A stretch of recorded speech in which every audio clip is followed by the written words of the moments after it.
como foi a escolha desse personagem central judeu, todo complexo, né? Se você foi criando o enredo a partir desse personagem, ou você criou o personagem de um mosaico de coisas que você viu, como é que surgiu? Bem, para eu chegar a esse personagem, eu preciso revelar um pouco, contar um pouco de como o livro foi escrito. Eu escrevi o livro muito rapidamente, assim, uma primeira versão do livro em cerca de um mês, trabalhando todos os dias. Porém, essa primeira versão do livro, ela não tinha a personagem do escrivão de polícia nem do pai moribundo. Era uma versão que tinha apenas a criatura e a senhora X. Era focada exclusivamente nesse cenário e nessa trama, digamos. E óbvio, já havia toda a presença do leopardo, das neves e tudo mais. Só que esse livro, particularmente, eu tive a felicidade de não ter um contrato. Enquanto eu escrevi, ele não estava previsto. Ele é um livro que eu não havia planejado, porque eu sou um cara muito metódico, assim. Eu sei perfeitamente os livros que eu quero escrever. São livros que às vezes eu alimento informação sobre eles durante anos. E, no entanto, esse livro ele surgiu de uma forma assim inesperada. É quase que uma prova que eu mesmo me impus, se eu conseguiria escrever um livro rapidamente naquele período que eu tinha vago ali, né? E a felicidade a que eu me referi antes é justamente o fato que eu não precisei lê-lo de imediato e muito menos publicá-lo imediatamente depois de ter essa primeira versão.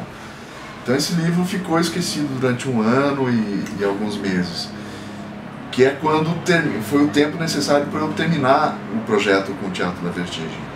E quando isso acabou, aí eu me lembrei que eu tinha escrito uma primeira versão de um livro, de um romance, e aí fui ler. E fui ler com a isenção necessária, que é fundamental para você compreender o que fez com alguma isenção, que né, eu li como se outra pessoa tivesse escrito aquilo, e percebi, aí diversas questões surgiram, né? Uma era quem narrava a história da senhora X e da criatura. Bem, depois o personagem, assim, eu tenho a impressão que existe um elemento em diversos meus livros assim que eles de alguma forma eles retratam ou flagram mundos que estão terminando, situações que estão terminando, outras que estão se iniciando, o que me parece uma coisa que também tem um pouco de óbvia, porque o que não é óbvio é a minha obsessão por enquadrar essas situações. Mas se a gente olhar para o mundo, o tempo todo é isso perfeitamente o que está acontecendo. As coisas estão acabando e as coisas estão começando. Inclusive no que se refere ao ciclo da vida. E a mim me pareceu, todo o processo de criação do Vertigem, me pareceu que o que eu estava testemunhando ali no bairro era justamente o final da presença judaica no bairro, sabe? Que é uma coisa que vai ficando cada vez mais esparsa, mais difícil de você identificar.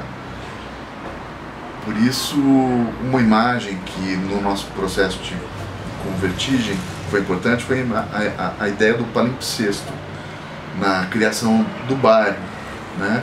No surgimento, na importância histórica do bairro para a cidade de São Paulo.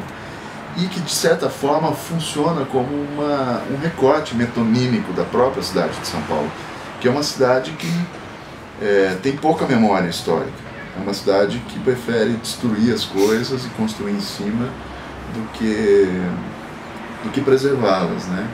A gente, mais do que ninguém, os habitantes da cidade, sabemos disso e pagamos o preço na pele, né? Por isso, e eu queria de alguma forma registrar esses momentos de coisas que surgem e que acabam ali, sendo que é essencial delas, e aí digamos que a questão judaica entra pelo meio, entrou por meio aí, mas é o fim é a perda do pai. O livro, para mim, eu enxergo o livro como um livro sobre a perda do pai.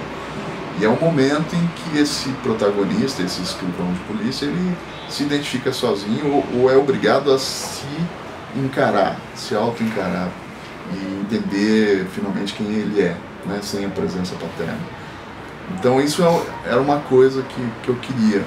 Mas como eu disse, é uma coisa que há elementos na escrita de um romance, às vezes até inclusive do que trata essencialmente um livro de ficção, que você só conclui ou só percebe ao concluir o livro, sabe? Então, só nesse ponto é que as questões primordiais ali se evidenciam, né? Então, e não foi diferente com esse livro. Como você absorveu rapidamente, eu sabia que tinha sido um contato relativamente rápido com o Bom Retiro, e eu acho que você absorveu não só a história do Bom Retiro, do que eu sabia dela, porque, na verdade, meus pais...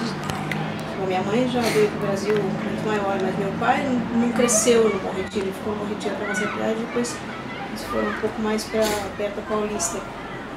Mas eles tinham muitos amigos, então o que você escreveu batia muito com o que eu vivi, e eu ficava pensando, nossa, mas tão rápido, você pegou isso tudo lá e tal. E agora, né, chegando aqui, eu pensei, aí eu acho que até falei pra você, falei, não, né? Ele aprendeu aqui. Você tá aqui nesse bairro. Ah, mas eu tô aqui há 2 anos só. Eu morava em Perdizes. E como é essa apesar sua... que lá também tem uma presença judaica. Tem, mas assim... Não, mas olha, desculpa desfazer seus sonhos, mas isso é trabalho de pesquisa, sabe? Assim, mas não você percebe que tem coisas... Eu fico muito satisfeito de ouvir isso, porque significa que, primeiro, a pesquisa, meu trabalho de pesquisa não pesou excessivamente a ponto não tem uma mão jornalística. Exato. Porém, existem a cultura, o essencial da cultura judaica que está retratado no livro é uma questão que eu trago comigo, que não é judaica, que é a questão do imigrante, entendeu? Uhum. Assim, eu venho de uma família, minha família materna é alemã e a minha família paterna é espanhola. Eu sou a terceira geração de um lado, segunda geração de um lado, de brasileiros, e outra a terceira. Então, não são coisas distantes, entendeu? Para mim, eu sempre estive no meio do caminho, sabe? Eu não sou aqui, não sou daqui, não sou de lá, porém também não poderia ser de outro lugar que não aqui, já que não sou de lá também. Então é uma situação... E esse estranhamento, essa questão do estranhamento, de você... da falta de identificação em alguns aspectos, é um elemento que não me é estranho. Pois eu já trabalhei com ele em outros livros, sabe? Também mais um traço, assim, acredito, dos meus livros. É um traço, um elemento que aparece tratado de uma forma ou de outra em outro, né? E no novo que eu estou escrevendo também tem isso. Então, é mais ou menos como uma questão de genética, talvez, da minha ficção, né? Talvez tem um elemento de DNA no meu trabalho de ficção, que é essa preocupação com a perda da identidade. E que pode ser ampliada para outras questões também, né? Acho que todo mundo passa num momento ou no outro esse tipo de estranhamento, é obrigado a conviver com ele.